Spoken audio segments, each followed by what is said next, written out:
Name is Shelby Bennett. I'm 30 years old. You're not worth the trouble anymore, my father said, standing in the hallway with his arms crossed, while my sister measured my bedroom window for new curtains behind him. I was 18. It was November 14th, 26 degrees outside. I had $42 in my pocket, a 2003 Honda Civic with a cracked heater, and no one to call. I slept in that car for 3 nights straight. Not once did my phone ring. Not my mother, not my sister, not a single soul from the family that raised me. 12 years later, my father found me online. He sent a message expecting a warm reunion.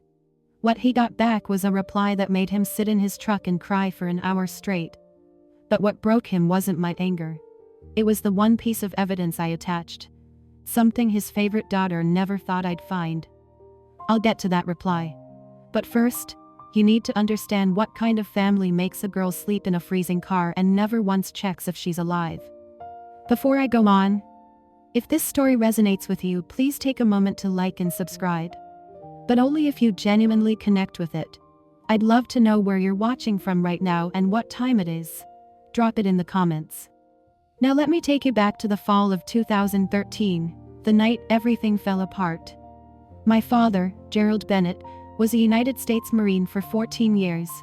He ran our house the way he ran his unit, lights out at 10, chores on a rotation chart taped to the refrigerator, and absolutely no backtalk. If you disagreed with him, you were insubordinate. If you raised your voice, you were disrespectful. And if you did both, God help you. My mother, Patricia, was the opposite. Soft-spoken, gentle. The kind of woman who would bake cookies for a neighbor's funeral, but couldn't look her husband in the eye when he was angry. She loved us. I never doubted that. But love without courage is just watching. Then there was Jocelyn, my older sister, 20 years old, the golden child. She had a gift, not for art, not for school, but for knowing exactly what my father wanted to hear, and delivering it with a smile. Yes, sir. You're right, Dad. I'll handle it. She was fluent in obedience, and in our house, obedience was currency. Me?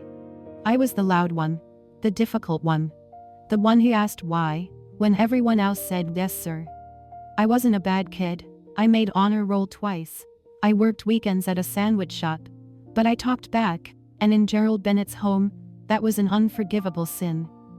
The night of November 14th started with a smell. My father claimed he caught something strange drifting from upstairs. He announced, not asked, announced, that he would be inspecting both bedrooms. I wasn't worried. I had nothing to hide. He started with my room, pulled open the top drawer of my desk, and there it was. A small Ziploc bag with something green inside.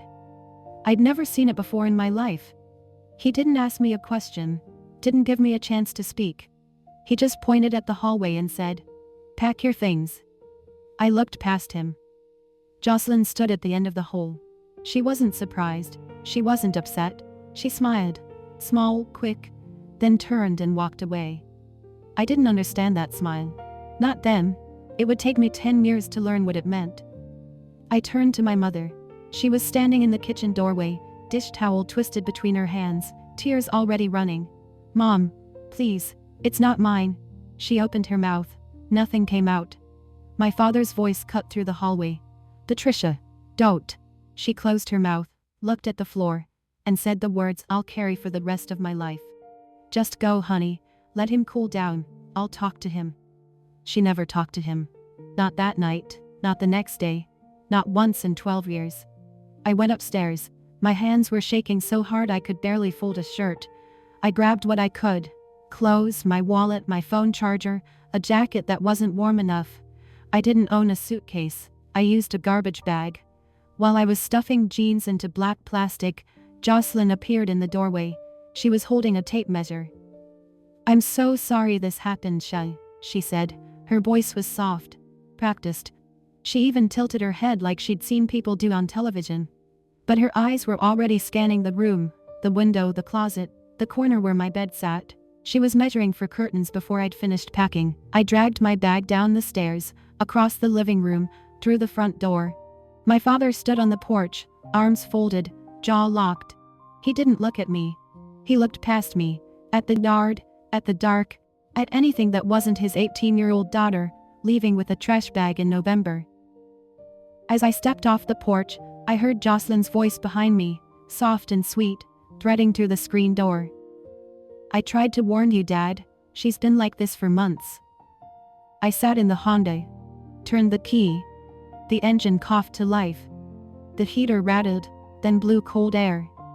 Just cold air. 26 degrees. $42. And that was that. The first night, I parked in the Walmart lot on Route 35. I pulled my jacket tight, draped my one spare hoodie across my legs, and sat there with the engine off because I couldn't afford to waste gas on a heater that didn't work. The windshield frosted over within an hour. I could see my breath. I pressed my forehead against the steering wheel and told myself I'd figure it out in the morning. I didn't sleep, not a single minute. The second night, I moved to the lot behind the public library. Quieter, darker. I figured nobody would bother me there. At 3 in the morning, a flashlight hit my window. A security guard, older guy, gray mustache, brown uniform. He knocked gently. "You okay, miss?" "Yes, sir."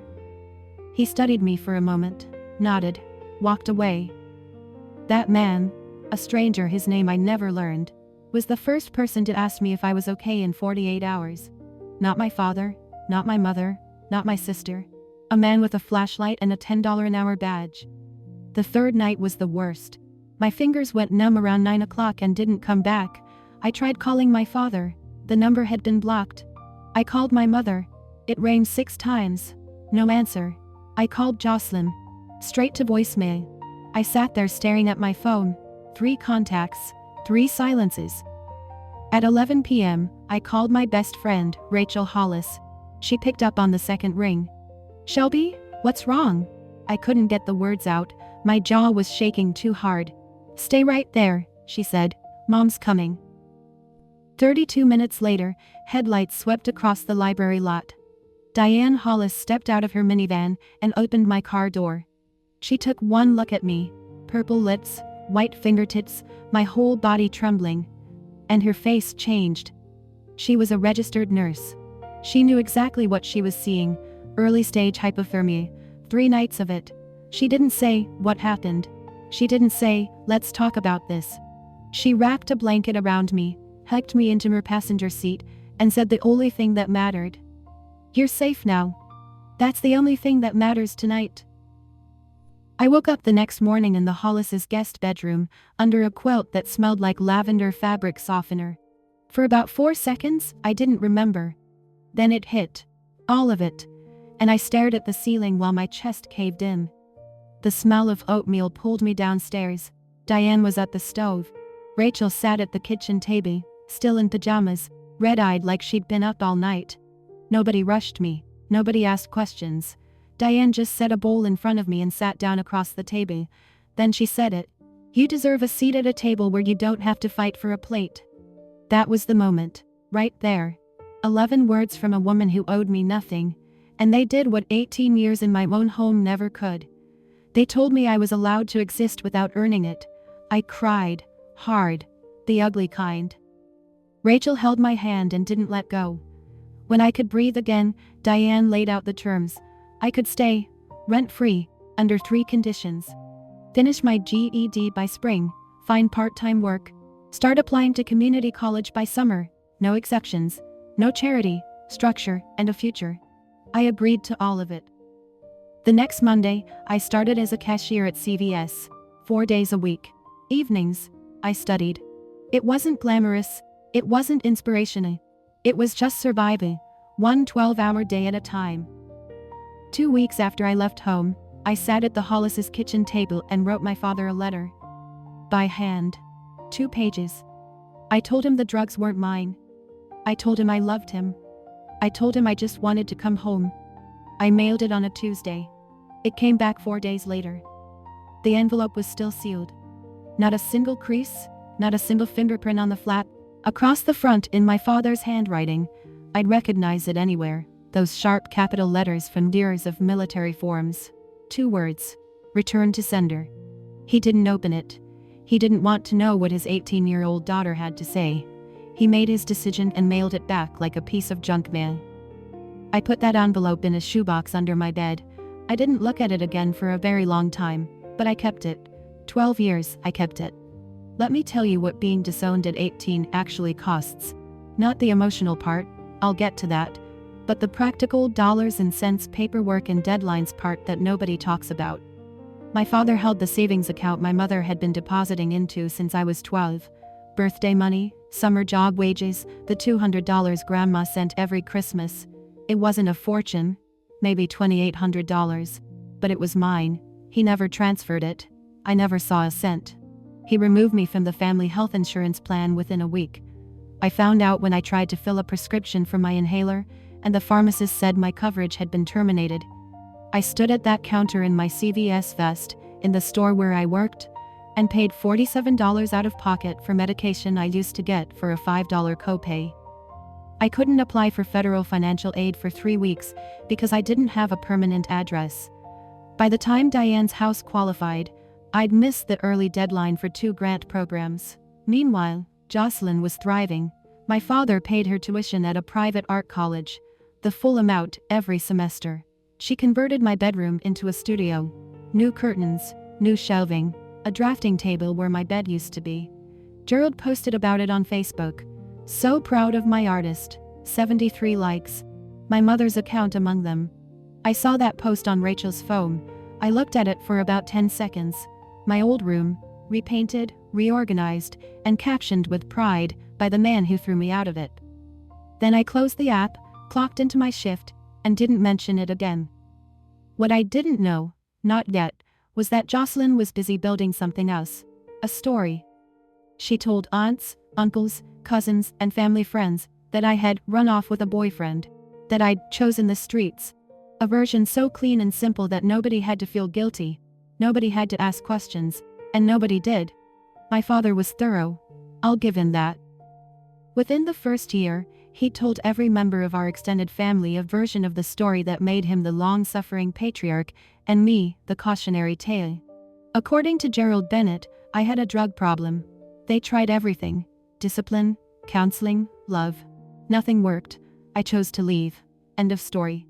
My Aunt Gladys, my father's younger sister, the one who used to sneak me extra dessert at family barbecues, called me once, about 3 months after I'd been kicked out. She asked if I was okay and I started to explain, and she said, "Sweetheart, your daddy told us, you don't have to pretend." I wasn't pretending, but she'd already decided what was true. My mother didn't correct any of it. She couldn't. Gerald had drawn the line. We don't air our laundry, it's handed. And Patricia Bennett did not cross Gerald Bennett's lines, ever. Jocelyn though, Jocelyn was an artist. Not with paint, with narrative.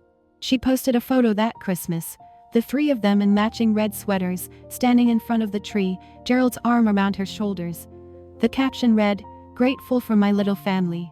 3 people, a family photo with a hole in it, and she framed the hole as a feature. Megan Torres, a mutual friend from high school who'd stayed in contact with both of us, told me something Jocelyn said at a party that winter. Casual, almost cheerful, like she was commenting on the weather. Honestly, it's better without her. The house is so peaceful now. When Megan told me that, I was sitting on the floor of my room at the Hollis's house, studying for my GED. I put the phone down, stared at the wall, and then I opened my textbook and kept going. There was nothing else to do. 6 months after being kicked out, I almost gave up. It was a Wednesday. I'd just finished a double, 8 hours at CVS, then 4 hours bussing tables at a diner on 5th Street. My back ached, my feet were swollen. I sat in the Honda in the Hollis's driveway because I didn't have the energy to walk inside, and a thought slid through my head so quietly, it almost felt like my own voice. Maybe he was right. Maybe I am the problem. I don't know how long I sat there, long enough for the windshield to fog. Diane found me at 2 in the morning. Not in the car. I'd eventually dragged myself inside, but in the kitchen, sitting on the floor with my back against the cabinet, crying into a dish towel. She didn't hug me, she didn't tell me it would be okay. She pulled out a chair, sat down across from me, and waited until I could look at her.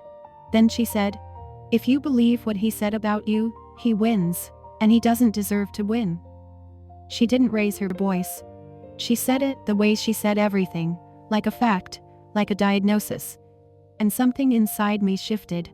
Not all at once, not dramatically, just a small, hard turn, like a key finding its groove. The next week, I submitted my application to Columbus State Community College, nursing program. I wrote the personal essay in one sitting. I didn't mention my family. I wrote one sentence that carried me through the next 4 years. I want to take care of people who have no one. I got the acceptance letter on a Friday. Diane stuck it on her refrigerator with a magnet shaped like a sunflower. Rachel took a picture. Nobody from the Bennett family called that year, or the next, or the next, or the next. In 4 years, not a single word from anyone who shared my last name. And I kept going. Nursing school was 4 years of not enough sleep and too much coffee. I worked 2 jobs the entire time, CBS and the diner. And I studied everywhere. Bus stops, break rooms, the laundromat on Parsons Avenue while my scrubs dried. My GPA was 3.8. I made the dean's list 5 semesters in a row. Not because I was smarter than anyone else, because I had something most students didn't. The specific bone-deep terror of becoming the person my father said I was. Graduation day, May 2017. 4 people sat in the audience. Diane, Rachel, 2 co-workers from the diner who'd covered my shifts so I could study for finals. That was it. 4 people in a sea of hundreds, in a stadium full of parents holding flowers and balloons and signs that said, "We're so proud of you." No one held a sign for me. When they called my name, summa cum laude, I crossed that stage and shook the dean's hand and smiled wide for the camera. But if you looked closely at the photo, and I mean really closely, you'd see it. The smile reached my mouth but stopped just short of my eyes. I posted one picture on my private profile that night. No long caption, no gratitude list, just 2 words. RN. Finally. Rachel. You did it, shall? Me. No. We did it. Diane hugged me so hard I heard her back crack. She whispered in my ear. Your mother would cry if she could see this. I pulled back, looked at her, and said the truest thing I knew. She can't. That's the point. While I was crossing that stage, Jocelyn was living in our parents' house, having dropped out of art school in her 3rd year. My father was still paying her bills. Nobody in the Bennett family mentioned me. I was erased. Not with anger, but with silence, which is worse. But what I didn't know yet was that my mother had seen the photo. Someone, I still don't know who, had sent it to her. And she cried. Not from pride. From the realization that her daughter had graduated and she hadn't been there, and the distance between those 2 facts was entirely her fault. Years later, Megan told me the full story. I'm going to share it because it matters. Not for sympathy, but for context. At some point after I left, my mother created a fake Facebook account. Generic name, stock photo of a sunset. No friends, no posts, no activity. Its only purpose was to follow my private profile, which she could just barely see through the gaps in my privacy settings. A profile picture here, a public comment there. She watched me from behind a screen name that wasn't hers, in a house where even that small act of care had to be hidden from her husband. Patricia wrote me messages, dozens of them apparently, on holidays, on my birthday, late at night when Gerald was asleep. She'd type them out, reread them and delete them before hitting send. Every time. For years. She never sent a single one. I want to be clear about something. I understand why she was afraid. Gerald Bennett was not a man who tolerated dissent. And by the time I was kicked out, my mother had spent 25 years learning that lesson. Fear is real. I don't minimize it. But here's what I also know. Loving someone from a distance doesn't count if you chose the distance. She had a car, she had a phone. She could have driven to the Hollis's house any Tuesday afternoon while Gerald was at work. She didn't. Fear kept her still, and stillness kept me alone. There's one more thing. Jocelyn found out about the fake account. Megan told me this too. Jocelyn didn't report it to Gerald. That would have been too direct. Instead, she used it as leverage. Quiet, surgical leverage. I know what you're doing online, Mom. Don't make me tell Dad. That was Jocelyn, always holding the leash she never had to pull, because the threat was enough. My mother stayed silent, my sister stayed in control, and the years kept passing. After graduation, I took a position at Riverside Methodist Hospital in Columbus. Emergency department, 12-hour shifts, chaos and adrenaline, and the kind of exhaustion that doesn't wash off in the shower. I loved it. Within 2 years I was nominated for Nurse of the Year at the department level. I didn't win. But the nomination caught the attention of someone who would change my trajectory.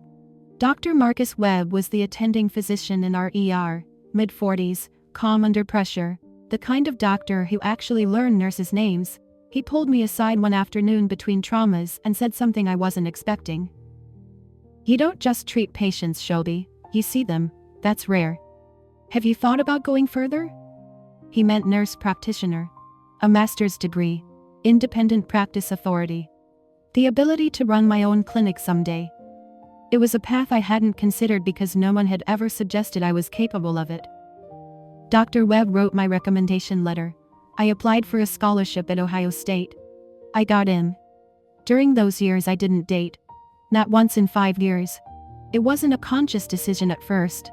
I was too busy, too broke, too focused. But eventually, I had to be honest with myself. I didn't trust anyone to stay. My family had taught me that love was conditional, that it could be revoked in a single evening, and that the people who said, "I'll always be here," were often the first to leave. That kind of lesson doesn't unlearn easily. I finished my NP in 2021, and almost immediately, an idea took root. One that had been growing quietly since the night Diane Hollis pulled me out of a freezing car. A clinic. Free. For the people nobody else was treating. Specifically, homeless veterans, men and women who served this country and came home to nothing. Men like my father, if he'd been less lucky.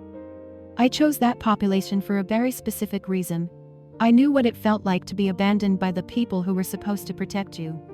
And I never wanted anyone to sit alone with that feeling the way I did. I want to pause here for a second. If you're watching this and you've ever been the family member no one believed, I see you. You're not crazy, you're not too much. You're just honest in a room full of people who aren't. Netso, do you think my father ever questioned whether he made the wrong call that night? Drop your answer in the comments. And if you haven't yet, that subscribe button really does help. Now, back to where we were. It was year 8. I was deep in my NP program, pulling clinical rotations at a family practice on the east side of Columbus. My life had settled into a rhythm, demanding, exhausting, but mine. I had an apartment I paid for, a career I was building, a circle of people who showed up without conditions. I'd stopped thinking about the Bennetts every day. It happened less now. A flicker on my mother's birthday, a dull ache around Thanksgiving, then nothing again for weeks. Then Megan called. Her voice was off, not panicked, careful, like she was choosing each word before she said it. "Shell, I found something. I don't know if I should show you." She'd been transferring data from an old phone, her iPhone 5, the one she'd used in high school, to a new device. The migration pulled up years of text messages she'd forgotten existed. And buried in a thread with Jocelyn, dated November 2013, was a message she'd never paid attention to. She read it to me. "LOL, I moved my stuff to Shelby's desk just in time. Dad's about to lose it," followed by a laughing emoji. Megan's voice cracked. "I'm so sorry, Shell. I didn't even register it back then. I was 19 and stupid and I didn't put it together. I should have." I didn't respond right away. The room was very still. I could hear the clock on my kitchen wall ticking. "Send it to me," I said. She did. A screenshot. Time-stamped. Jocelyn's name at the top. The text in a gray bubble, casual and grinning, like she was telling a joke. "LOL, I moved my stuff to Shelby's desk just in time." My stuff, her drugs. In my desk, on purpose. 12 years, Megan. I was 18 and freezing in a parking lot because of a text message with a laughing emoji. I saved the screenshot. I didn't show it to anyone. I didn't know what I'd do with it. Or if I'd ever do anything at all. I just saved it in a folder on my phone and closed the screen. Some truths arrive too late to fix anything. But they still arrive. Building a clinic from nothing takes exactly as long as you think it does, plus 2 years. I spent 24 months writing grant proposals, sitting in meetings with nonprofit boards, touring vacant retail spaces with leaky ceilings, and learning a vocabulary I never expected. Zoning variances, 501c, 3 compliance, Medicaid reimbursement structures. Dr. Webb served as medical advisor. Diane connected me with a veterans advocacy network she'd worked with through the hospital. A regional foundation that supports veteran health services awarded us our anchor grant. We opened in a converted storefront on Livingston Avenue. I named it Second Chance Community Clinic. Free or sliding scale care for homeless and uninsured veterans. Primary care, mental health referrals, prescription assistance. The basics that shouldn't be luxuries but are. A reporter from the Columbus Dispatch wrote a feature. Then NBC4 did a 3-minute segment for the evening news. They filmed me taking a patient's blood pressure, which felt strange. I'd done it 10,000 times, and suddenly there was a camera. The headline in the Dispatch read, "Local nurse practitioner opens free clinic for homeless veterans in Franklinton." I didn't build the clinic to prove anyone wrong. I didn't build it for a headline. I built it because someone should have been there for me on November 14, 2013. And no one was. And I never wanted another person to sit in the cold, wondering if anyone would come. I named it Second Chance, not because I believe in second chances. I named it because I know what it feels like when nobody gives you one at all. The article ran on a Sunday. It circulated locally, picked up a few shares online, and faded into the news cycle within a week. But it didn't fade for everyone. Somewhere in Dayton, Ohio, an hour west of Columbus, that article landed on a screen it was never meant to reach. I didn't know that yet.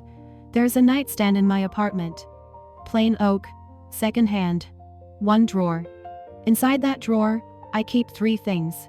Not mementos, not keepsakes. Evidence. Evidence of a life that happened before this one. The first is a photograph.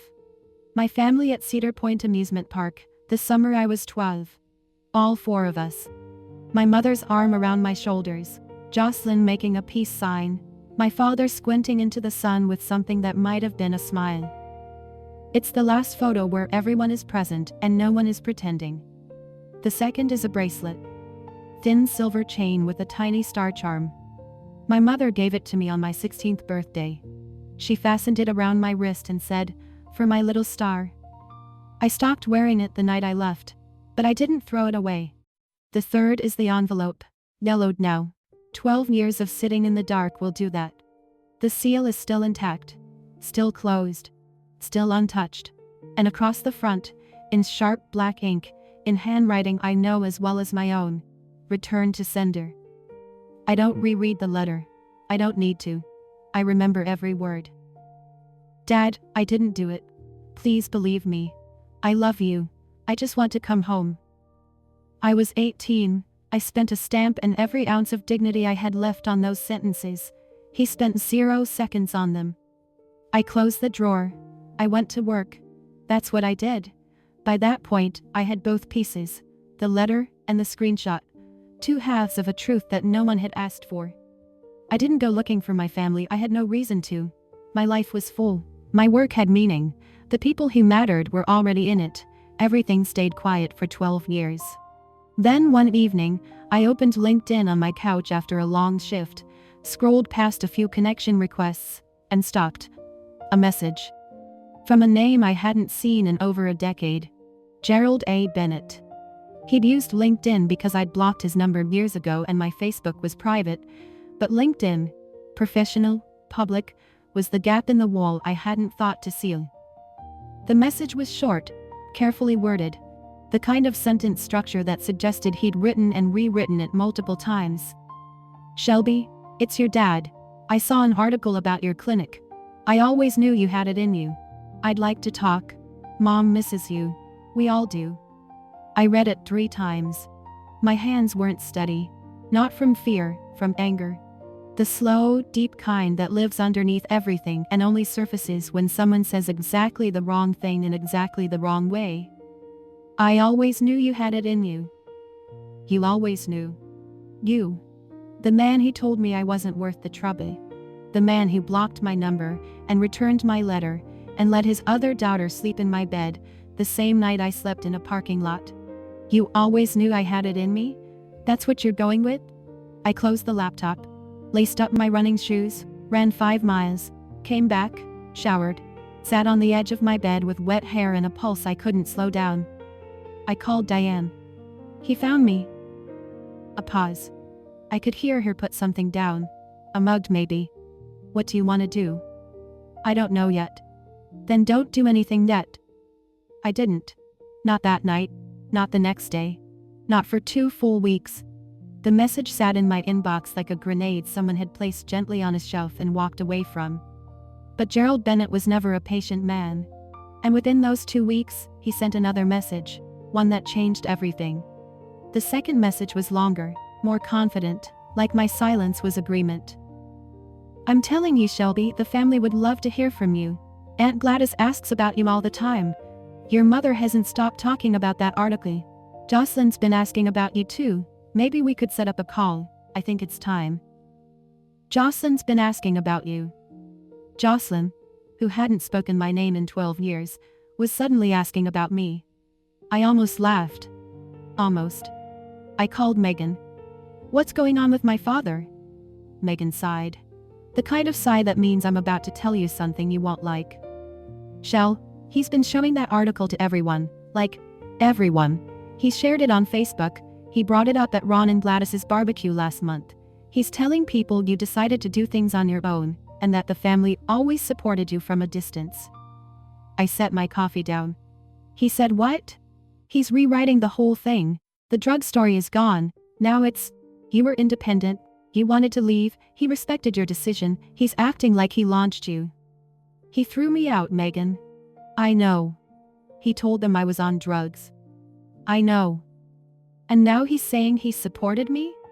He shared the Dispatch article with the caption, Proud Dad Moment. 61 likes. I sat with that for a long time. My father hadn't just abandoned me.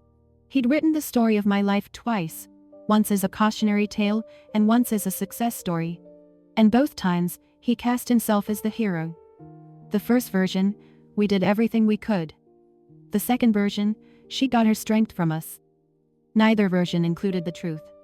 Neither version included a frozen parking lot, a returned letter, or a laughing emoji. He didn't want me back. He wanted the narrative back. And he needed my cooperation to finish writing it. I sat on it for 3 more days.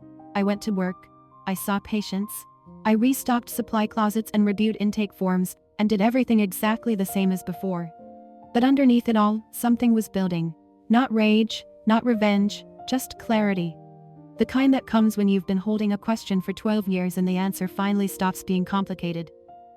I called Diane on a Tuesday evening, told her about the second message, told her about the Facebook post, told her about the rewritten narrative. She listened. Then, you don't owe him a thing, but if you write back, write for you, not for him. I thought about what would happen if I stayed silent. Gerald would continue telling the family his version. Aunt Gladys, Uncle Ron, every cousin and in-law. They'd all believe the story of the proud father and the independent daughter. I'd be erased twice. Once when he threw me out, and again when he pretended he didn't. That was the thing I couldn't live with. Not his cruelty.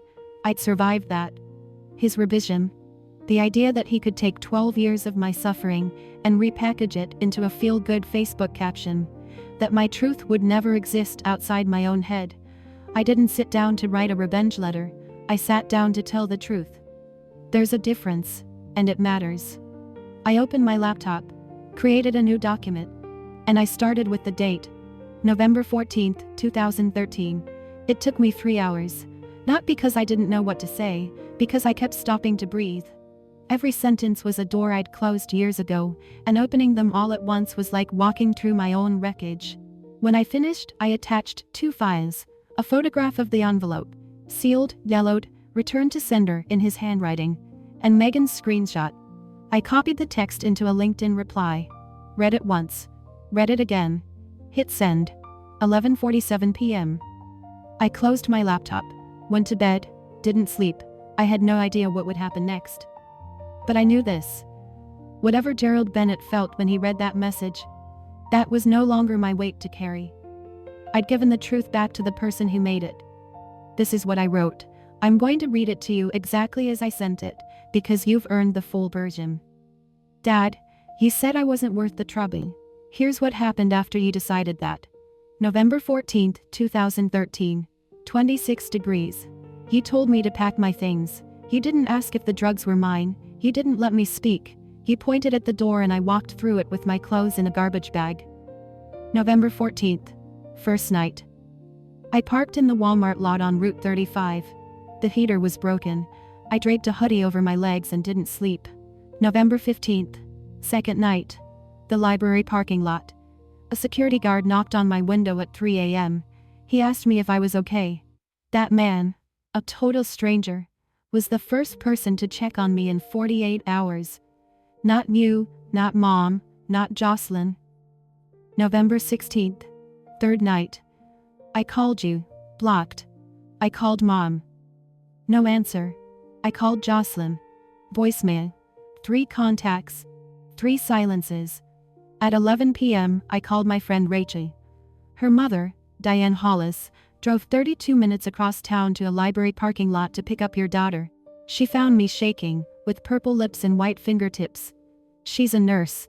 She recognized early-stage hypothermia when she saw it. A stranger's mother saved my life. Mine didn't answer the phone.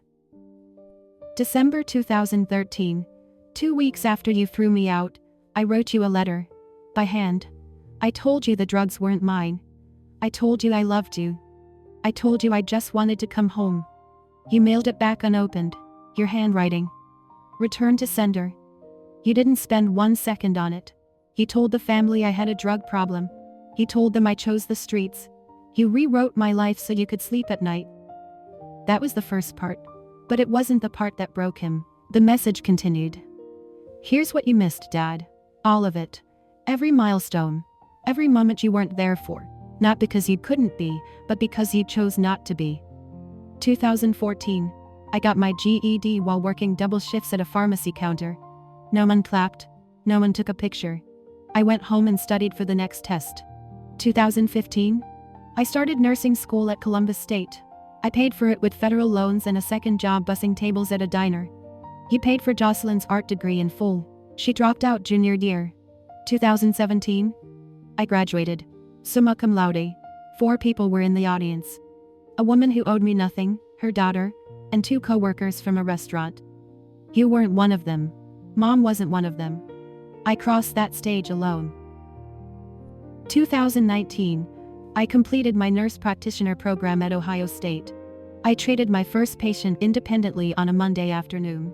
When I got home, I picked up my phone to call someone. The person I wanted to call was you. I put the phone down. 2021. I opened a free clinic for homeless veterans. The kind of men you served with, Dad. The kind of men who came home from war and found out that the people who were supposed to be there had already moved on. I named it Second Chance. Not because I believe in second chances, but because I know what it feels like when nobody gives you one. 2025. You found me online. You said, I always knew you had it in you. You didn't know. You weren't there. Knowing requires presence, Dad. You were absent for 12 years. You didn't just miss my life. You chose to. I paused there, took a breath. Then I wrote the last section. The one with the attachments. One more thing, Dad. You kicked me out because you found drugs in my desk. I told you they weren't mine. You didn't believe me. You didn't even ask. They were never mine. I've attached a screenshot. It's a text message from Jocelyn to a mutual friend, dated November 2013, the same month you threw me out. It reads, LOL, I moved my stuff to Shelby's desk just in time. Dad's about to lose it. Followed by a laughing emoji. Your golden child put her drugs in my desk drawer and stood in the hallway watching you throw me out. She measured my bedroom window for new curtains before I finished packing a garbage bag. And then she spent 12 years playing the loyal daughter while I slept in a car. I've also attached a photo of the letter, the one I sent you 2 weeks later. Sealed. Unopened. Your handwriting across the front. Return to sender. Your 18-year-old daughter wrote, I love you, I just want to come home. And you mailed it back like junk mail. I kept both. Not as weapons. As proof. Proof that I tried and you didn't. I'm not writing this to hurt you. I'm writing it because you asked to reconnect, and I think you should know what you're reconnecting to. Not the version you told the family, not the proud dad moment you posted on Facebook, the real version. I don't hate you, Dad, but I can't give you the reunion you're looking for. You're not reaching out because you miss me, you're reaching out because my name was in the newspaper and you need a new story to tell. I won't be your story, I'm my own. Shelby. That was the reply. Every word. I sent it at 11:47 on a Tuesday night and closed my laptop. I didn't know when he'd read it. I didn't know how he'd react. I only found out later. Through Megan, through Gladys, through the slow, jagged chain of people who witnessed what came after. Here's what I was told. Gerald read the message in the living room. Patricia was in the kitchen. He was sitting in his recliner, the same one he'd been sitting in for 20 years, scrolling through LinkedIn on his phone. He opened my reply expecting, I imagine, something warm, something grateful, something that confirmed the story he'd been telling. He read it in silence. Patricia said she heard nothing. No reaction, no gasp, no curse. Just quiet. And then the sound of the front door opening and closing. She looked out the kitchen window. Gerald walked across the yard, opened the driver's door of his truck, a blue Ford F-150, Marine Corps sticker on the rear bumper, and sat behind the wheel. He didn't start the engine. He didn't turn on the lights. He just sat there. Patricia waited 10 minutes. Then 20. She put on her coat and walked outside with a glass of water. She tapped on the window. He didn't open the door. Through the glass, she could hear him. He was crying, not the quiet kind, not the composed stoic kind you'd expect from a man who built his identity on discipline and control. The kind that shakes your shoulders. The kind you can't stop. She stood outside that truck for a long time. Eventually, she went back inside. An hour later, a full hour, Gerald walked back through the front door. His eyes were swollen. He didn't say a word.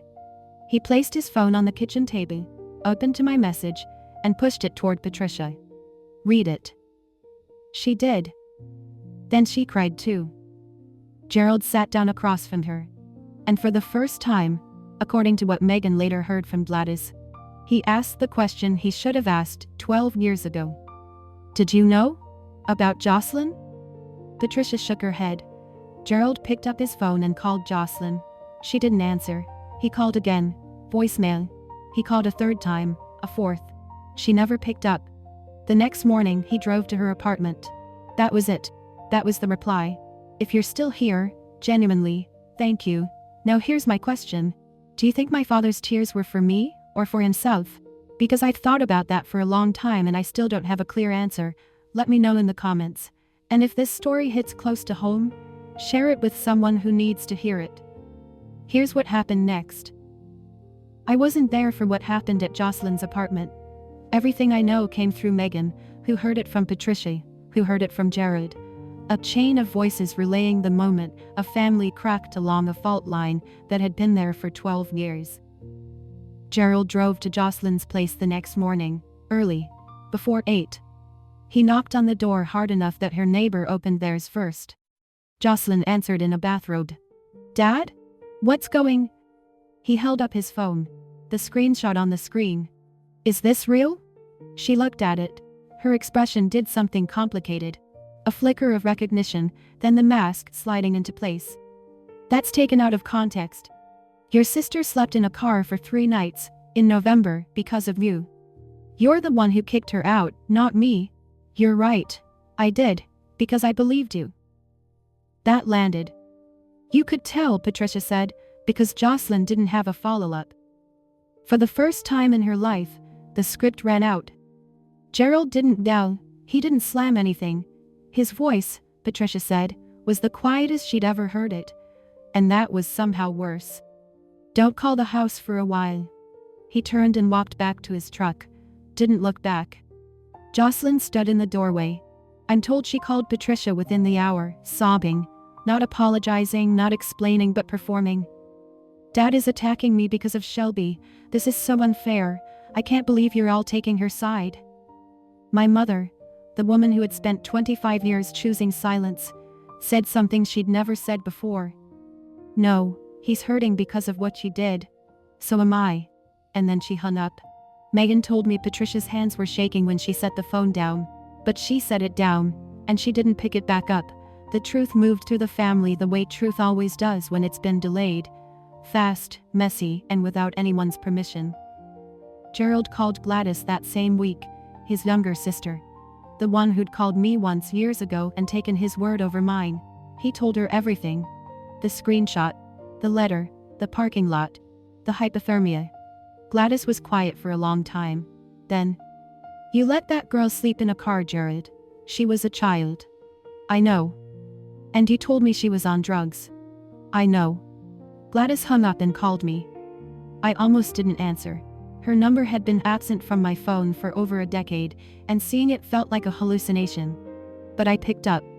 "Sweetheart," her voice was thick. "I'm sorry. I should have checked. I should have asked you directly. I took his word and I shouldn't have." I sat on my couch and stared at the wall across the room. A small crack ran along the baseboard I'd been meaning to fix for months. "You believed what was easier to believe, Aunt Gladys." "Yes, and I'm ashamed of that." I didn't tell her it was okay. Because it wasn't. But I didn't hang up either. Uncle Ron cut contact with Jocelyn entirely. No announcement. No drama. He just stopped responding to her messages. One of my younger cousins posted something vague on social media. "Blood doesn't mean loyalty." And I knew the ripple had reached the edges. Jocelyn posted her own response on Instagram 3 days later. "Sometimes family is the most toxic thing in your life." No context, no names, just the kind of sentence that sounds deep until you realize it was written by the person who caused the toxicity. Nobody reacted. Not a single like, not one comment. And I know this might sound satisfying, the villain getting her comeuppance, but I want to be honest, it didn't feel triumphant. It felt heavy. Watching a family unravel in slow motion isn't a victory. It's just what happens when the truth shows up 12 years late and there's no clean place left to put it. A week after the confrontation with Jocelyn, my father sent me an email. Not through LinkedIn this time, through my clinic's public contact address, the one listed on our website for appointment inquiries and community outreach. He'd found it the way anyone would. He typed it into the general inquiries field like a stranger. "Shelby, I read your message 7 times. I read the letter. The one I sent back. Your mother found a draft copy in your old desk, in the room I let your sister take. I read every word. I can't undo what I did. I'm not going to list excuses because there aren't any that hold up. I was wrong. About all of it. I don't expect you to forgive me, but I needed you to know, I hear you now." I read it at my kitchen table, after a 10-hour shift, with a bowl of leftover soup going cold in front of me. I didn't respond that night. Or the next. It took me 4 days. Not because I didn't know what to say, but because I wanted to say it right. Without cruelty. Without performance. Without any door opened wider than I could handle. "Thank you for hearing me. That's more than I got 12 years ago. I'm not going to pretend this is okay. It's not. I don't hate you, but I can't trust you. Not yet, maybe not ever. If you want any kind of relationship with me, it starts with accountability. Not one email. Not one apology, years of it. And it starts with Jocelyn admitting what she did. To me, directly. Until then, I need space. Please respect that." 2 weeks of silence. Then 3 words. "I understand." The same week my mother sent her own message. Separate from Gerald. Her own words, for the first time in 12 years. "I should have been your mother first, and his wife second. I'll spend the rest of my life trying to earn that back." I read it twice, closed my laptop, and went for a long walk in the dark. 2 months after the reply, the clinic was ready for its official grand opening. We'd been operating quietly for a while, seeing patients, building referral networks, stocking the pharmacy shelves. But this was the formal event. Ribbon cutting, press coverage, community turnout. The kind of day I'd spent 2 years working toward. The guest list wrote itself. Megan, Rachel, Diane, Dr. Webb, colleagues from the hospital, representatives from the Veterans Foundation, a reporter from the Dispatch who'd covered our launch, a crew from NBC4 coming to film, 40-plus veterans we'd already served, some of whom I'd treated personally. I didn't invite my father, I didn't invite my mother. I didn't invite Jocelyn. But Aunt Gladys called the week before. Can I come? I didn't hesitate. Of course, Aunt Gladys. She paused. I know I don't deserve to be there. It's not about deserving. You asked. That's enough. The night before the event, I sat at the clinic after everyone had left, running through the setup checklist. Chairs in rows, podium by the entrance, banner hung straight. Diane had helped me write the speech. I'd been practicing it in my car all week, which is exactly as glamorous as it sounds. She called me that evening. How are you feeling? Nervous? About the speech? About all of it. She was quiet for a moment. Tell them why you built it. That's enough. I slept 3 hours that night. Woke up at 5. Put on the white blouse I'd bought for the occasion. Nothing fancy, just clean and pressed. Draped my stethoscope around my neck because it felt right, and drove to the clinic at dawn. When I pulled into the lot at 7 a.m. to run final checks, there were no other cars yet. The sun was just coming over the rooftops on Livingston Avenue. The banner rippled in a light breeze. Then, at 8:15, I glanced at the far end of the parking lot. A truck, blue, Ford F-150, Marine Corps sticker on the rear bumper. My hands stopped moving. He was already here. I didn't go to the truck. I went inside and finished setting up. By 10 o'clock the lot was full. Veterans in worn jackets standing next to reporters with press badges, social workers I'd partnered with, local officials from the city councilwoman's office, Rachel in a sundress, holding a bouquet she'd brought without telling me, Diane in her best cardigan, eyes already glistening, and we hadn't even started. Dr. Webb spoke first, brief, measured. He talked about the gap in veteran healthcare and how one person's stubbornness, he looked at me when he said it and the crowd laughed, could move mountains. Then Diane cut the ribbon. Her hands trembled on the scissors, and when the red fabric fell, she pressed her fingers to her lips and turned away for a moment. Then it was me. I stepped up to the microphone. 40-something faces. Some of them had slept outside last week. Some of them were here because this clinic was the first place that hadn't asked them to prove they deserved help. 12 years ago, I said, I slept in a car with no one to call. Today, I stand here to make sure no one in this room ever feels that alone again. I took a breath. This clinic isn't about second chances for me. It's about first chances for the people this country forgot. I didn't mention the Bennetts. Not one word, not one hint. This day wasn't about them. The crowd clapped. Diane was full on crying. Gladys stood in the second row clutching her purse, tears streaming down her face. And through the crowd, past the reporters and the veterans in the folding chairs, I saw him. Gerald. Standing at the edge of the parking lot, baseball cap pulled low, hands in his jacket pockets, not moving closer.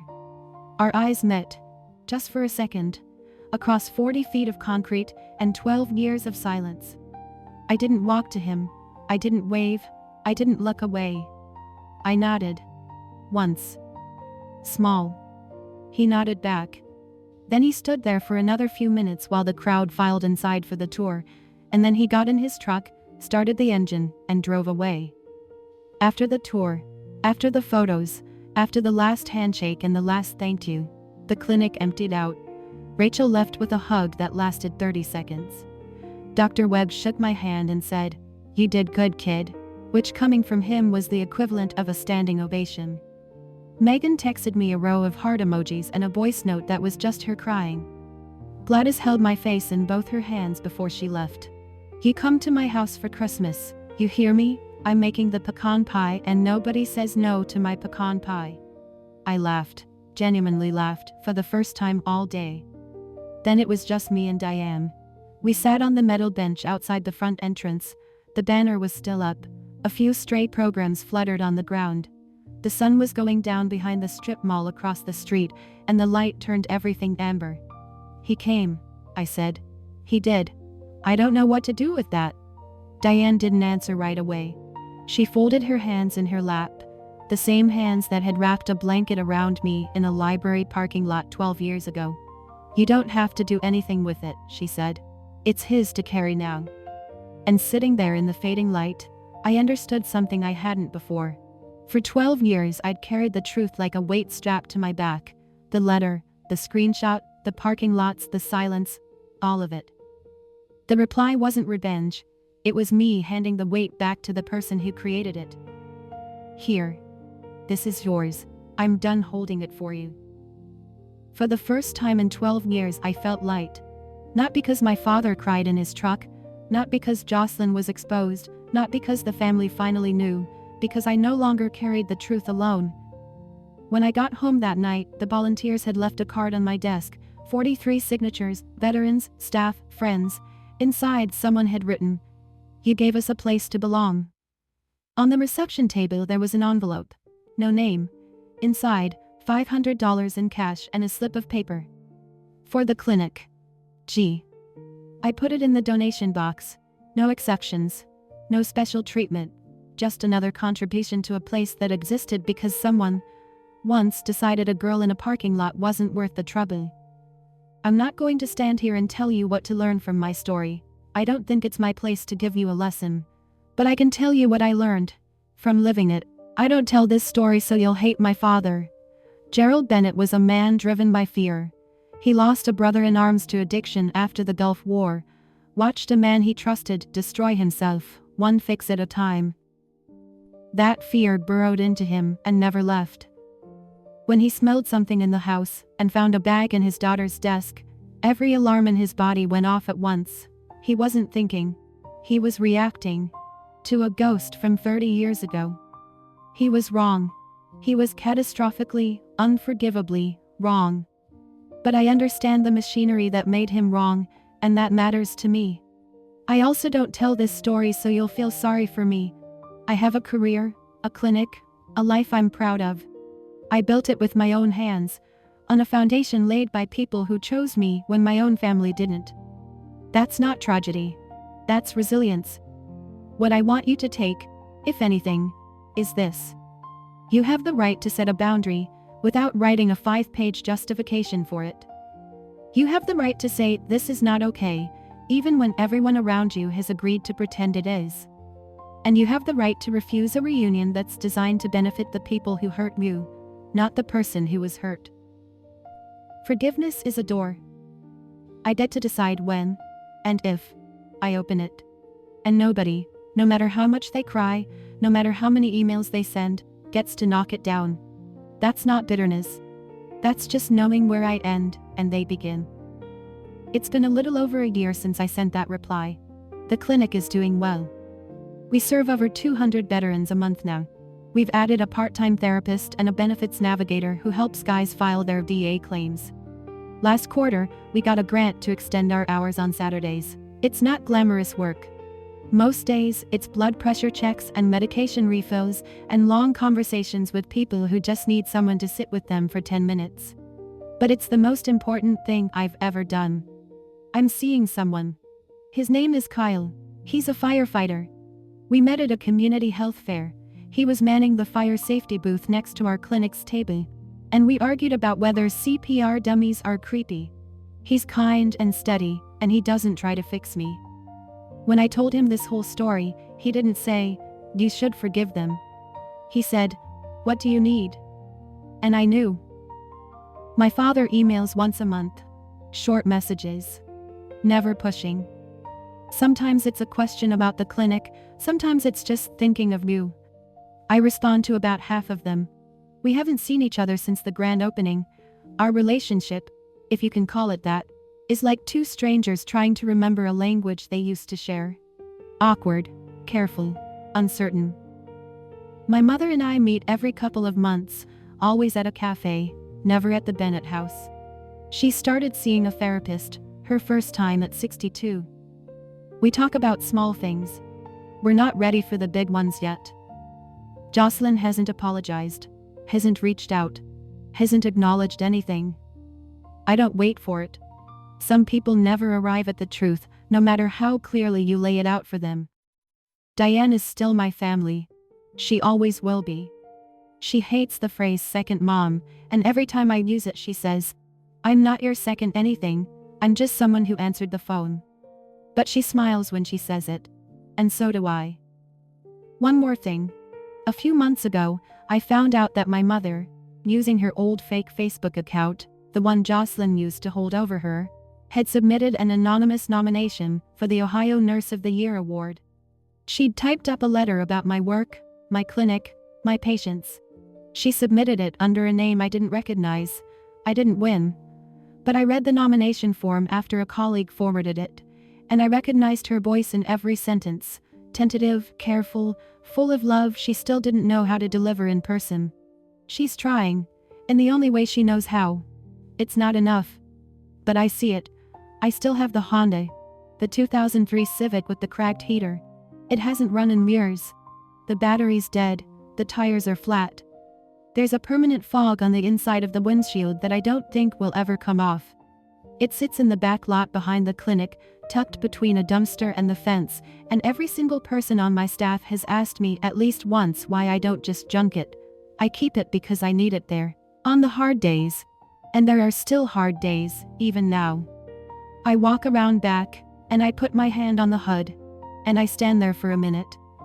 The metal is cold or warm depending on the season, and either way, it brings me right back. To the girl in the Walmart lot, to the hoodie draped over her legs, to the frost on the windshield, and the silence on her phone, and the 26 degrees that almost took her. She was 18, she was terrified, and she was completely, totally alone. She deserved to be saved. And because no one came, she saved herself. If you're in that car right now, literally or otherwise, I want you to know something. You don't need anyone to open the door for you. You just need to find the person who will say, "You're safe now." And if you can't find that person yet, then be that person for yourself. Because you can. I know you can. I'm proof. My father told me I wasn't worth the trouble. 12 years later, 200 veterans a month walk through my doors because someone decided they were. My name is Shelby Bennett, I'm 30 years old, and I was always worth the trouble. Thank you for staying until the end. That means more than you know. If this story reminded you of your own, or someone you love, please share this video. It might reach the person who needs it tonight. I'd love to hear from you. What would you have written in that reply? Drop it in the comments. I read every single one. And there's another story in the description that I think you'll connect with. Click it before you go. And remember, you're always worth the trouble.